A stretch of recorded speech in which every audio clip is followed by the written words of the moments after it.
আল্লাহ যখন যা করে বান্দার ভালোর জন্য করে। হয়তো প্রথমের দিকে আমরা সেটা বুঝতে পারি না, কিন্তু সময়ের পরিক্রমায় যখন বাস্তবতা নিয়ে সামনে আসে, দিন শেষে আমরা বলতে বাধ্য হই আসলেই ওই দিন ওই ঘটনাটা হওয়াতে ভালোই হয়েছে।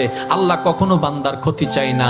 আল্লাহ যদি ক্ষতি চাইতেন সকালের নামাজ না পড়ার কারণে কান্না করে দিতে পারতেন, যদি আল্লাহ ক্ষতি চাইতেন দুপুরে নামাজ না পড়ার কারণে ল্যাংড়া করে দিতে পারতেন।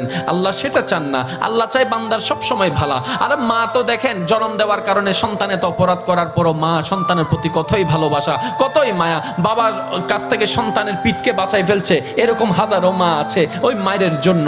কিন্তু আল্লাহ পাক রব্বুল আলামিন বান্দার উপর কতটুক ভালোবাসে দিয়েছেন সেটা আমরা বান্দারা বুঝতে পারি নাই বলে শয়তানের ফাঁদে বারবার পা দিয়ে আটকাই যাচ্ছি। মনে রাখবেন, মনের মধ্যে কথাটা বসাই ফেলবেন, আল্লাহ যখন যা করে বান্দার ভালোর জন্যই করে। একদিন না একদিন সেই ভালোটা আপনার বিবেকে এবং মনে প্রমাণ হয়ে সামনে চলে আসবে।